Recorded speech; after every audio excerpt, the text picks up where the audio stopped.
Hello ಮಕ್ಕಳೇ, relation ಫಂಕ್ಷನ್ಸ್ನಲ್ಲಿ ನಾವು fractional part ಇದೆಲ್ಲ ಜೆ ಮೀನ್ಸ್ನಲ್ಲಿದೆ. ನಿಜ ಅಂತ ಹೇಳಿದರೆ ನಿಮಗೆ KCT ಆಗಲಿ KCT ಮತ್ತು ಜೆ ಮೀನ್ಸ್ನಲ್ಲಿ ಬರುತ್ತೆ. NCERTದಲ್ಲಿ ಇಲ್ಲ. NCERTದಲ್ಲಿ ಇಲ್ಲ. ಇನ್ನೊಮ್ಮೆ ಹೇಳ್ತೇನೆ, NCERTಲಿ ಇಲ್ಲ. ಇದನ್ನು ಯಾಕೆ ಕಲಿಬೇಕಂತ ಹೇಳಿದರೆ, ಒಂದು ಜೆ ಮೀನ್ಸ್ ಇದನ್ನ ಪ್ರಿಪ್ರೇಷನ್ ಇಲ್ಲ KCT ಪ್ರಿಪ್ರೇಷನ್ ಮಾಡ್ತಿದ್ರೆ ಅವಾಗ ಬರುತ್ತೆ. ಇದು ನೋಡಿ, ಡೆಫಿನೇಷನ್ ಏನಿದೆ ಎಲ್ಲದರೊಳಗೂ ಇದೆ ಬರೆಯೋದು. Function such that from R to R domain codomain is defined by f of x equals to, ಹೀಗೆ ಕರ್ಲಿ ಬ್ರ್ಯಾಕೆಟ್ಸ್ ಹಾಕಿದರೆ ಎಕ್ಸ್ ಬರೆದ್ರೆ ಅದು ಏನಂತಾರೆ, ಫ್ರ್ಯಾಕ್ಷನಲ್ ಪಾರ್ಟ್. ನೋಡಿ, first of all it is not a set. ನಿಮ್ಗೆ ಯಾವಾಗಾದರೂ ಕ್ವೆಶನಲ್ಲಿ ಕೊಟ್ಟರೆ ನಿಮ್ಗೆ ಹೇಳ್ತಾರೆ ಸೆಟ್ A ಈಕ್ವಲ್ಸ್ ಟು, ಹೀಗೆ ಕೊಡ್ತಾರೆ ಕರ್ಲಿ ಬ್ರ್ಯಾಕೆಟ್ಸ್. ಅದೇ ಫ್ರ್ಯಾಕ್ಷನಲ್ ಪಾರ್ಟ್ ಅಂತ ಹೇಳಿದರೆ ನಿಮಗೆ ಹೀಗೆ ಕೊಡ್ತಾರೆ, ಇಸ್ ಅ ಫ್ರ್ಯಾಕ್ಷನಲ್ ಪಾರ್ಟ್ ಅಂತ ಹೇಳಿ. ಓಕೆ, ಫ್ರ್ಯಾಕ್ಷನಲ್ ಅಂತ ಹೇಳಿ ಕೊಡ್ತಾರೆ. ಇವೆರಡೂ ನಿಮಗೆ ಸಜೆಸ್ಟ್ ಮಾಡ್ತಾರೆ ಯಾವುದೇ ಎಕ್ಸಾಮ್ ಆಗಿರಲಿ, ಕಾಂಪಿಟೇಟಿವ್ ಎಕ್ಸಾಮ್ನಲ್ಲಿ. ಇದು NCERTಯಲ್ಲಿ ಇಲ್ಲ, ಇದು NCERTಯಲ್ಲಿ ಇಲ್ಲ ಇದು. ಓಕೆ, ಇದು NCERTಯಲ್ಲಿ ಇದೆ. ಸೊ ನೋಡಿ, ಇವಾಗ ಇದನ್ನು ಬೇಸಿಕಲಿ ಅಂತ ಹೇಳಿದರೆ ಈ ರೀತಿಯಲ್ಲಿ ಬರೆದು X minus box of X ಅಂತ ಬರೀತಾರೆ. ಇದೇನೆಂದರೆ ಗ್ರೇಟೆಸ್ಟ್ ಇಂಟೀಜರ್ ಫಂಕ್ಷನ್. ಇವಾಗ ಎಕ್ಸಾಂಪಲ್ನಲ್ಲಿ ನೋಡಿ, ಇವಾಗ ನಾವು ಎಕ್ಸಾಂಪಲ್ನಲ್ಲಿ ಎಕ್ಸ್ ಈಕ್ವಲ್ಸ್ ಟು 2.34 ತೊಗೊಳ್ಳೋಣ. ಓಕೆ, ಇವಾಗ 2.34ನಲ್ಲಿ ನಮಗೆ ಫ್ರ್ಯಾಕ್ಷನಲ್ ಪಾರ್ಟ್ ಆಫ್ 2.34 ಕೇಳಿದಾಗ ನಾವೇನು ಮಾಡ್ತೇವೆ, ಫ್ರ್ಯಾಕ್ಷನಲ್ ಪಾರ್ಟ್ ಅಂತ ಹೇಳಿ ಒಂದು ಮೆಥಡ್ ಇದೆ.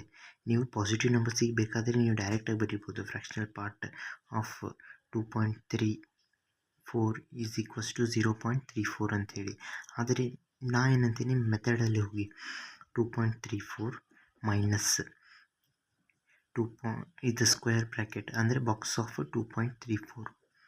ಇದೇನಾಗುತ್ತೆ, 2.34 ಹಾಗೆ ಇರುತ್ತೆ, ಮೈನಸ್ ಇದರ ಆನ್ಸರ್ ಏನು ಬರುತ್ತೆ, 2. ಯಾಕೆಂದರೆ ಇಲ್ಲಿ ಪಾಸಿಟಿವ್ ನಂಬರ್ಸ್ ಇದೆಯಲ್ಲ, ಅದಕ್ಕೋಸ್ಕರ ಹೀಗೆ ಬರುತ್ತೆ.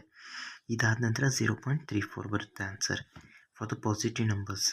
ಅಂದರೆ ಫ್ರ್ಯಾಕ್ಷನಲ್ ಪಾರ್ಟ್ ಡೈರೆಕ್ಟಾಗಿ ಸಬ್ಸ್ಟಿಟ್ಯೂಟ್ ಮಾಡ್ಬೋದು. ಹೀಗೆ ಡೈರೆಕ್ಟಾಗಿ ಸಬ್ಸ್ಟಿಟ್ಯೂಟ್ ಮಾಡಿ ಇದನ್ನು ಇಲ್ಲಿ ಪೇಸ್ಟ್ ಮಾಡ್ಬೋದು ಫಾರ್ ದ ಪಾಸಿಟಿವ್ ನಂಬರ್ಸ್.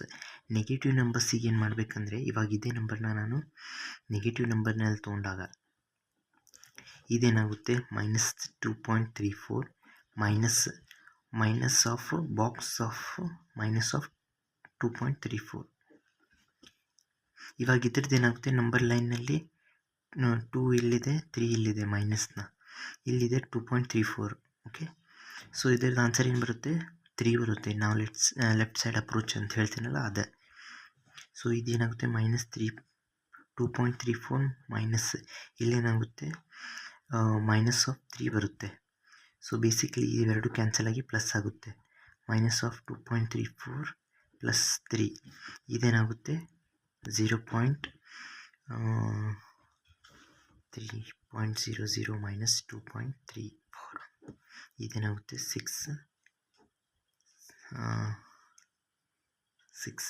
66 ಬರುತ್ತೆ. ಸೊ ಇದಾಗಿತ್ತು ಇವತ್ತಿನ ಒಂದು ಫ್ರ್ಯಾಕ್ಷನಲ್ ಪಾರ್ಟ್. ಇದ್ರ ನೋಡಿ, ಏನಾದರೂ ನಿಮ್ಗೆ ಅರ್ಥ ಆಗಲಿಲ್ಲ ದಯವಿಟ್ಟು ಕಮೆಂಟ್ ಮಾಡಿ. ಮತ್ತು ಮುಂದಿನ ಪಾರ್ಟ್ನಲ್ಲಿ ನಾನು ಇಲ್ಲೇ ಹೇಳಿಬಿಡ್ತೇನೆ. ಅಲ್ಜಿಬ್ರಾ ಅಂತ ಹೇಳಿ ಇರುತ್ತೆ, ಅಲ್ಜಿಬ್ರಾ ಆಫ್ ದಿ ಫಂಕ್ಷನ್ಸ್ ಅಂತೇಳಿ. ಫಸ್ಟಿಗೆ ಇರುತ್ತೆ alpha of F of X. ಇದೇನಾಗುತ್ತೆ, ಫಂಕ್ಷನ್ನ ಮಲ್ಟಿಪ್ಲೈ ಮಾಡಿಬಿಡಿ ಇದರ ಜೊತೆಗೆ. ಅಂದರೆ ಇವಾಗ ಇದೊಂದು, ಎರಡನೇದು F of X plus G of X. ಇದೇನಾಗುತ್ತೆ, F plus G of X. ಮೈನಸ್ನಲ್ಲಿಯೂ ಕೂಡ ಹಾಗೆ, F of X minus G of X equals to G minus F minus G of X. ಫೋರ್ತ್ನಲ್ಲಿ F of X into G of X. ಇದೇನಾಗುತ್ತೆ, F into G into X. Fifth ಒಂದು, F of X divided by G of X equals to F by G of X. ಅಂದರೆ ನೀವು ಡೈರೆಕ್ಟಾಗಿ ನೀವು ಬೇಕಂದರೆ direct ಫಂಕ್ಷನ್ನ divide ಮಾಡ್ಬೋದು. ಆದರೆ ಇದೆಲ್ಲ ಡೊಮೇನ್ ಮತ್ತು ರೇಂಜ್ ಒಳಗಿರಬೇಕು. Okay, X belongs to domain and Y belongs to range. ಅಂದರೆ ನಿಮ್ಗೆ ಇವಾಗ ಅರ್ಥ ಆಗಲಿಲ್ಲ ಅಂದರೆ ನೀವೇನು ಟೆನ್ಷನ್ ತೊಗೋಬೇಡಿ, ನಿಮ್ಮ ಕಾಂಪಿಟೇಟಿವ್ ಎಕ್ಸಾಮ್ನಲ್ಲಿ ನಿಮಗೆ ತಿಳಿಸ್ತಾರೆ ಅದನ್ನು. ನೀವು ಇದನ್ನು ಚಾನಲ್ನ ಸಬ್ಸ್ಕ್ರೈಬ್ ಮಾಡ್ಕೊಳ್ಳಿ. ನೋಡಿ, ಫ್ರೀ ಆಫ್ ಕಾಸ್ಟ್ನಲ್ಲಿ ಕಲಿಸ್ತೀನಿ. ನಿಮ್ಗೆ ಏನಾದರೂ ಇದನ್ನು ಅರ್ಥ ಆಗಲಿಲ್ಲ ದಯವಿಟ್ಟು ಕಮೆಂಟ್ ಮಾಡಿ. ಇದರೊಳಗೆ ನೋಡಿ, ಇದರೊಳಗೆ G of X is not equals to 0. ಇದೇನಾಗುತ್ತೆ, ಒಂದು ಡೊಮೇನ್ನಲ್ಲಿ ಎಕ್ಸಿನ ಒಂದು ವ್ಯಾಲ್ಯೂ ಮೈನಸ್ ಮಾಡಬೇಕಾಗುತ್ತೆ, which makes the function whole 0. G of X equals to 0 ಆಗಲಾರ್ದೆ. ಇದೇನಾಗುತ್ತೆ, ಇದೆಲ್ಲ ಡೊಮೇನ್ ಮತ್ತು ರೇಂಜ್ನಲ್ಲಿ ಬರುತ್ತೆ. ಇದರೊಳಗೆ ಏನಾದರೂ ಅರ್ಥ ಆಗಲಿಲ್ಲ ಅಂದರೆ, ಫ್ರ್ಯಾಕ್ಷನ್ ಪಾರ್ಟ್ನಲ್ಲಿ ಏನಾದರೂ ಅರ್ಥ ಆಗಲಿಲ್ಲ ಅಂದರೆ ದಯವಿಟ್ಟು ಕಮೆಂಟ್ ಮಾಡಿ.